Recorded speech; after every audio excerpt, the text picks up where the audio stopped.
The LG Procast, the podcast, is intended for informational and entertainment purposes only. The views or opinions expressed by the podcast hosts and guests do not necessarily reflect the official position of LG. For the latest and most accurate information about LG products, please consult relevant product manuals and related documentation. The information provided in this podcast episode is for informational purposes only and does not constitute professional advice. While we strive to provide accurate and up-to-date information, we make no representation or warranties of any kind, express or implied, about the completeness, accuracy, reliability, or suitability of the information for any specific application in the following discussion.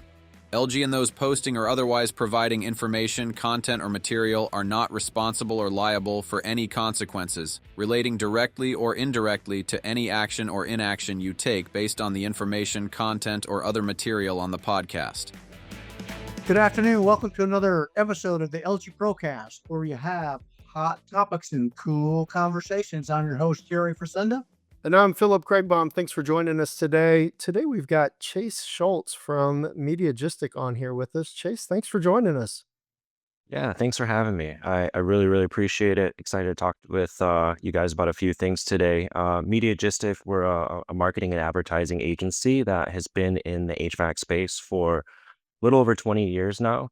We manage over 400 custom digital campaigns and across the nation, as well as we really focus on all sorts of marketing. We're kind of like a one-stop shop, as you would say, which allows us to remain unbiased in our approach of what we recommend to contractors, distributors, or manufacturers, depending on what they're trying to accomplish as far as a business outcome for themselves.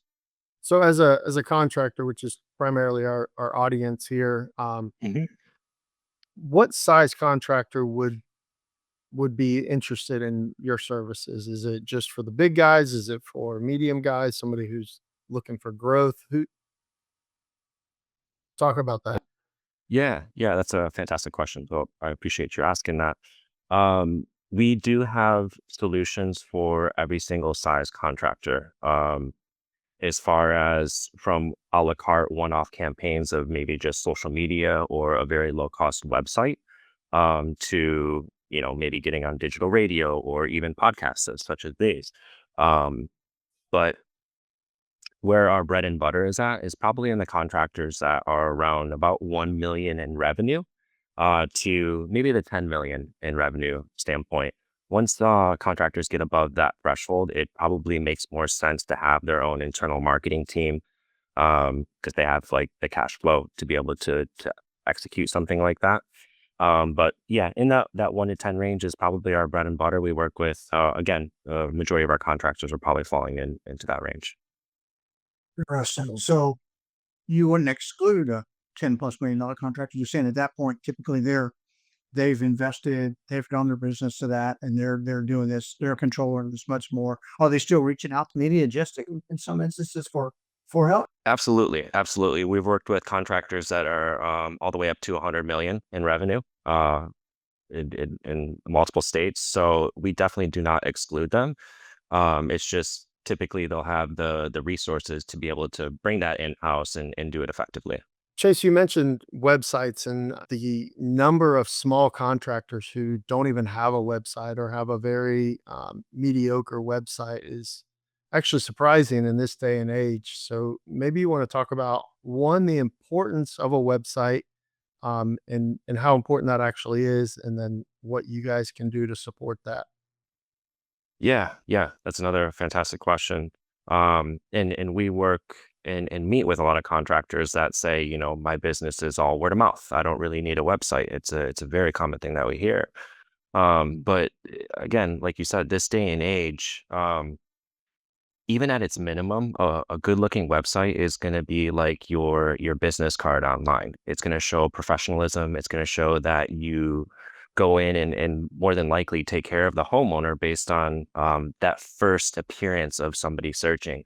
At this point in time, 90% of what goes on, people are going to Google to do some sort of search. And if you don't have that professional look, they're more than likely going on to that next contractor. They're looking for someone that they know is going to come into their home and do the best job possible. And back to that first impression, that website is one of those first impressions with that. And you guys build websites as big or as small as somebody's looking for? Yeah, yeah. Depending on what that contractor's needs are, we have very minimal type scale websites, lower cost type websites that will again give that professional look and feel, all the way up to a very customized website that is going to be there to drive leads with between SEO and ads to again generate revenue and leads to grow.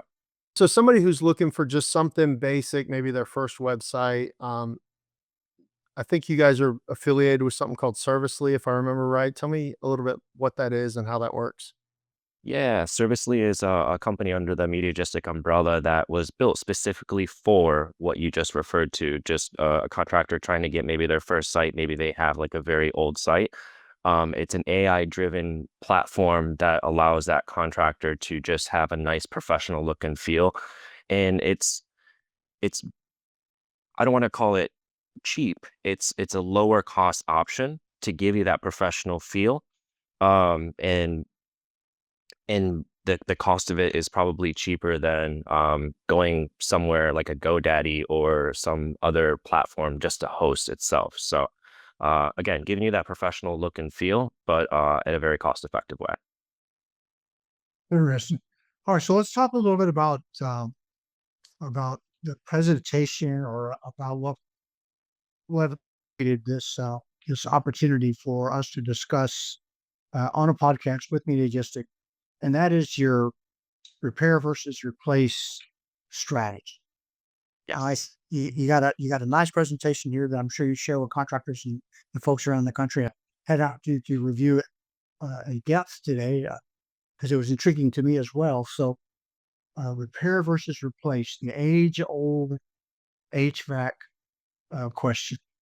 So let's if we can, let's try to dive into that a little bit. Is that good? Yeah, that sounds great. What's your first question around that, Terry? So the first question revolves around um, manufacturer warranties, length of warranties. We're using incentive programs to also include labor in many cases, and it's pretty standard in our industry right now for an HVAC system to come out of the box with incentives, obviously.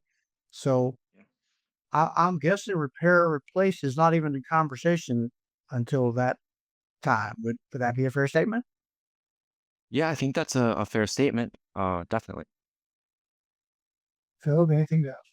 Yeah, so I mean, I think what Terry's kind of leading into is the marketing strategy. We were talking about it kind of off air before we got on here that you guys are finding through a lot of studies and some actual data that leading your marketing campaign with a repair type ad is more fruitful, but can also lead into a lot of replacement solutions in the end. Um, and I saw some statistics on that you guys had shared previously. Maybe talk about that a little bit and why and you know the data behind it. Why you find that to be much more productive. Yeah, yeah. Fantastic context. Thank you. I think it aligns with consumer behavior these days. We don't see a huge, we don't see a lot of homeowners that are, again, very, very educated in the HVAC space. So typically when an air conditioning unit goes down, or furnace for that matter, there's going to be a search of how can I put a Band-Aid on this first? How can I repair this before, replacing it? Because most homeowners aren't aware of, warranties, as Terry mentioned. They may not even be aware of how old their system is. So, when you start looking at that, when you start looking at the data of search behavior, anywhere between 75 and 80% of search out there is going to be around, hey, AC repair, furnace repair. So if as a contractor, I mean, the golden nugget or the golden ticket is always going to be that installation. That's what we're after. That's going to be the higher revenue, higher ticket overall, and help to grow the business. But if you focus solely on installation related tactics, you're potentially missing out on, 75 to 80% of what consumers really want. And we did a study of this a few years ago where we had some contractors request to be on installation only related keywords and to only target installation related tactics. And we saw a 90% drop in overall leads, which Wow. is wild to really think about. Yeah. So what you're saying is the behavior of the consumer is they're going to search up how to fix it. And so they're just missing over those contractors that aren't using those keywords, for instance. Is that what you're saying? Yes, absolutely. So, the idea is to have that service related mindset first. Um, at least capture, take that Mhm. net and capture those leads, get yourself in the door, and then start to use a consultative or educational based approach of, why that consumer may need to replace over repair, whether it's the age of the system, whether it's, they've had multiple repairs in recent times. And then, to Terry's point earlier, starting to use that consultative approach of, now you have a warranty and we have these financing options and you can save potentially X amount of dollars on your electricity bill because the system nowadays are, so much more efficient. I like, you use a great analogy, in my humble opinion, you use a great analogy in the presentation, which, is the comment about, hey man, my car's broken, you know, so I'm on the phone and I'm calling to repair or buy a new car. No, you're calling to repair. You're not just because your car broke down, there's a drive a phone call to replace it and you get a new car. Now, it might for some folks, but typically most folks are going to say, let's see what's wrong with it first. Yeah, especially initially. Yeah. The first thing is not to the dealer, "Hey, how much is a brand new car? Because my check engine light's on." But Right.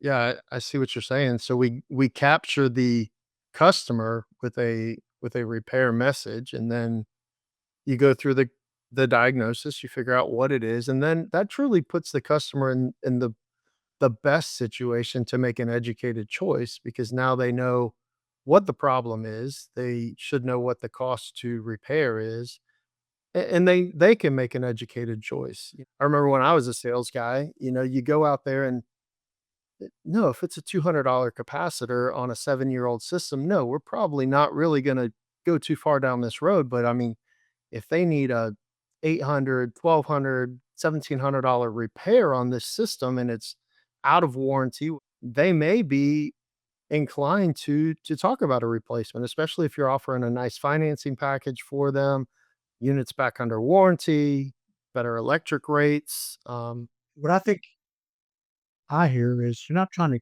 capture a sale, you're trying to capture a customer, right? So, Absolutely. Absolutely. That's I love that. I love that mindset, Terry.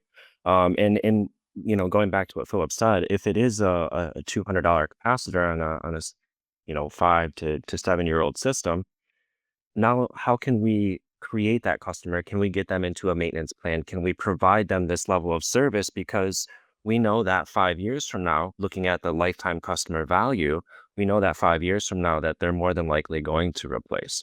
And especially if you maintain and service their system, maybe twice a year over the course of those 5 years, you're deepening that relationship, you're garnering more trust, and you're giving yourself more opportunity to have that installation.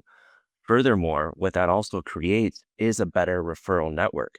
That customer that you create is more likely to then refer you to their friends and family. you mentioned earlier, like touching them, right? Via text message or email. And I think back to, obviously the audience can see that I've been like in this business probably a week or two more than you two guys, and um, we went through a whole period in the mid to early '80s where selling a thermostat with your company's name and logo on it was a marketing message, right?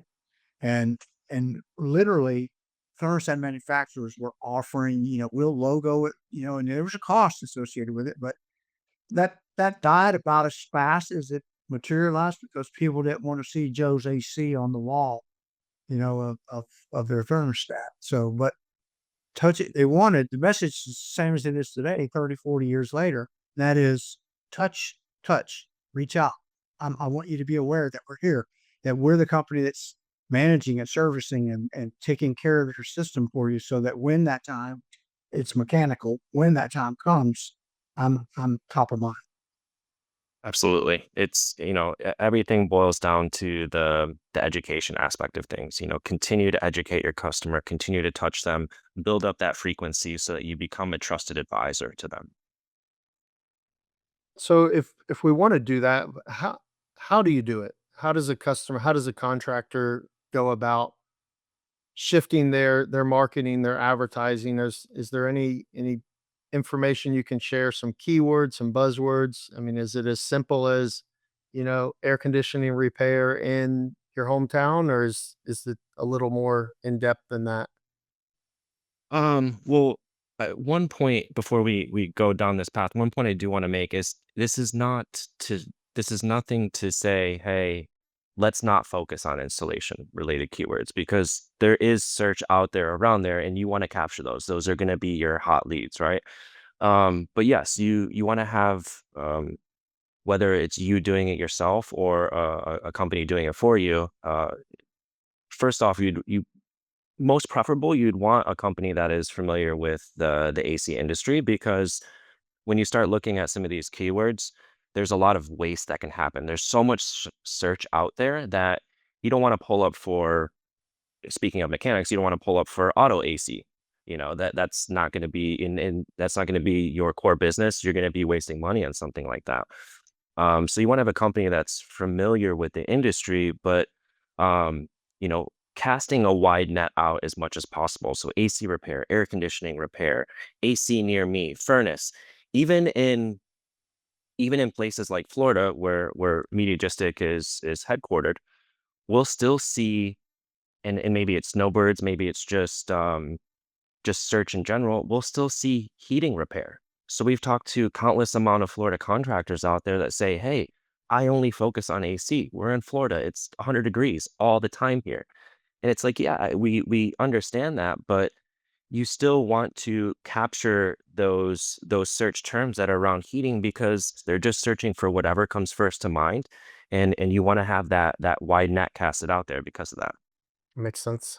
Yeah, it does. I think about the contractors and the order in which they put heating and air, right? In other words, Joe's Heating and Air in Tampa, Florida is probably going to get a fewer calls than Joe's Air and Heat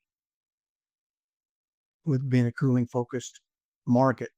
So I often question when contractors select heating first in a climate that's cooling driven or, but you know what I'm trying to say? That's just me thinking, why did he or she do that? What made them Yeah. think that heating was important first? Right, right. I think at the end of the day, you want to align whether it's your business name, your tactics, you want to align it with what the consumers are doing.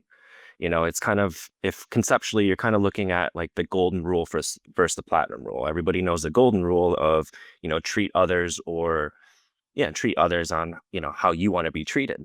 But there's the platinum rule, which platinum is, valued a little bit more than gold, is treat others how they want to be treated. So conceptually, if that's where the consumer behavior is, that's the search, drive towards that. It's going to capture you more revenue and more leads at the end of the day. It's kind of funny when we first Terry and I were having a conversation before we, weeks ago, and we talked about having Mediagistic on and looked through the presentation, and we said, we want to sell more boxes. That's what we're in the business to do. And we're like, do we want to have a conversation that is really focused on repair? But as we unpack it and kind of explain it, it makes a lot of sense, especially when you're in the marketing side of things and you're talking about how you brand your business or approach your customers rather. It does make a lot of sense to put a heavy emphasis on the repair because the first thing you have to do, step one, is get the customer. Yep. So, yeah. And it's focusing on the long term, right?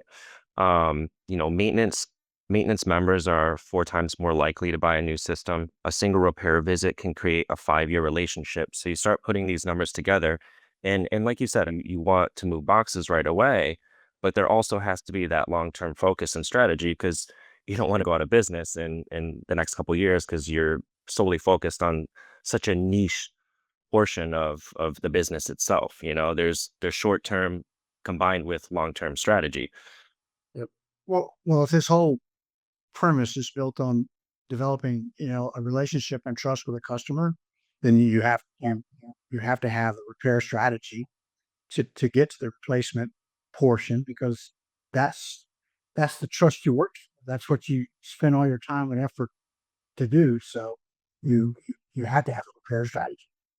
Yep. Absolutely. And back to the mechanic analogy, could you imagine if you take your car to a mechanic to get a repair and right away the mechanic's like, "Hey, let me take you over to my lot and try to sell you a new car." Like, what do you do at that point? You're gonna say, "I don't really trust this individual. They didn't even do an analysis. They didn't look at my car. They didn't do anything. They're just trying to sell me something that is a high ticket, high value." You immediately erode all of that trust in that consumer. So, um, again, you really, really want to align your messaging, how you operate your business with the consumer behavior, and then educate, get them into figure out their system, figure out what train your technicians to learn how to figure that out. And, technicians at the end of the day, they're very, very knowledgeable. So if they go through and explain things in a very empathetic and knowledgeable way, you're going to gain that consumer's trust. You get them into that maintenance, and then, you start looking at some of the data and some of the stats that I've shared here, and you're that much more likely to replace at some point in time. Yeah. The cog in this wheel is the selling technician, right? The the educational um, portion. I know Philip and I have worked hard to drive education at that technician level. Mhm. It's paramount to this trust that this business owner wants to develop. He has got to get a group of technicians that are comfortable, um, honest. Use those words frequently, but honest and is making decisions based off good information and based off empathy. Not everybody can whip 9, 10, 12, $20,000 out of their pocket to buy a new HVAC system. Some folks got to get it fixed. Some folks got to get it fixed, and that trust that's built by that technician, that people just trust the technician more than they would trust the guy, that's a bona fide salesperson. Not always the case, but definitely the consumer is more willing to listen to the person that's out there turning a wrench, um, and trying to make a decision from that perspective. 100%. And I think that can go back to the business owner, the general manager of the contractor's business themselves of creating that culture from the top down. Um, you know, consistently training those technicians to provide information. That's going to go so much further in the conversations, and there's already that inherently built trust, as you mentioned, Terry, of the guy turning the wrench. So if a guy is turning the wrench and working on my system and just talks me as a consumer, just talks me through the process and some of the things that I may have to worry about, that trust is building from that point moving forward. Yeah. So, we've done a good job of going into the strategy. What other things do you want to cover or share with us before we run out of time here about Mediagistic, about what you guys are all about? Anything that we haven't gotten to?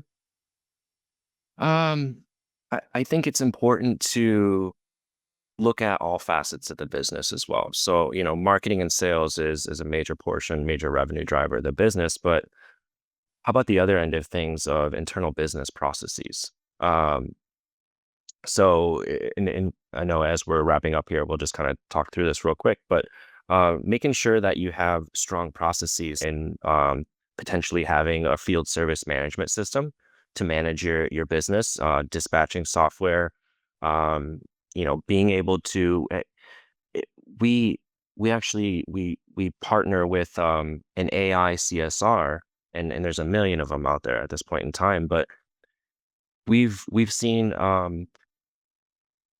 businesses that don't answer their phone during business hours because they're too busy.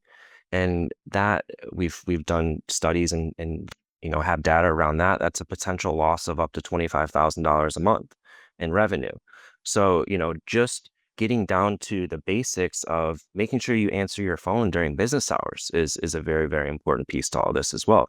You're spending all this money on marketing and driving that lead. And if you don't capture it, especially in this industry where it's so time of need, and in Florida or in hot areas, the urgency is there. I have a child, or I have pets, I have a baby in my house. I cannot wait for you to call me back. I need service now. I think that's a very, very important piece as well. There, Yeah. you bring a point, and I've had this discussion through my distribution career with contractors, and it kind of goes like this. Okay, they're at a service call. They determine they need a part. They call the distributor. The distributor says, "Okay, the part's not on my shelf, but I can have it tomorrow." Okay, so they order the part. The part gets into the distributor. It was a typical wholesale distribution outlet with understaffed. Phone's ringing off the hook. It's July in Tampa, and they forgot to call the contractor and tell them that the part's there. Contractor got busy and didn't call, so a day's lost or 2 days lost back. And we made a simple decision years ago in a wholesale distributor I worked for, and that is we started sending the parts needed straight to the homeowner in question.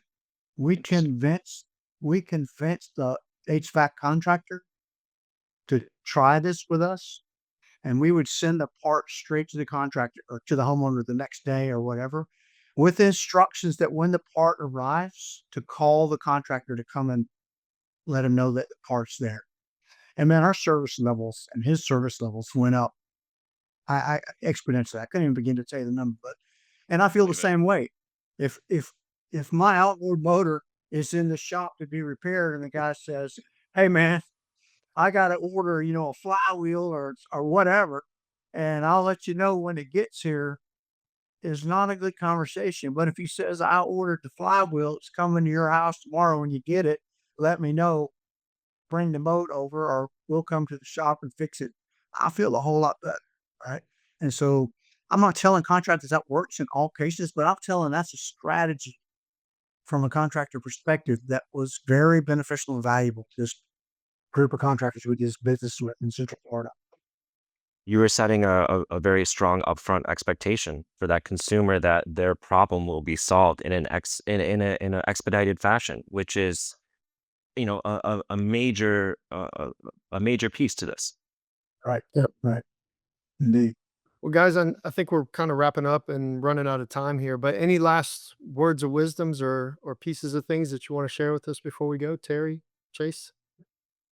The only thing I would add to end this conversation is this repair versus replace strategy is a sound business process and path to building customer trust and creating a better feeling, if you will. I'd use the word feeling, but a better feeling of that relationship between a consumer and an HVAC service technician. I think that's a fantastic way to sum it up, Terry. And I would just say, at the end of the day, just focus on the basics. Create a strong foundation. Align your initiatives with consumers and what they're looking for. Get them into maintenance, and service them as you would service your friends and family, and that's going to turn into long-term revenue. Yeah, great. If one of the contractors on here wants to reach out to you or Mediagistic, what's the best way for them to get a hold of you guys? That's a great question. They can go to mediagistic.com. There's a few form fills and different ways to reach out through us on that. They can go through the LG network, or they can reach out to me at chase.schultz@mediagistic.com. Awesome. Chase, thank you again. Terry, it's always fun hanging out with you. Thanks for being on here. Everybody, thanks for joining us for this episode of the LG Procast. We look forward to seeing you on the next one. Thanks. Bye-bye.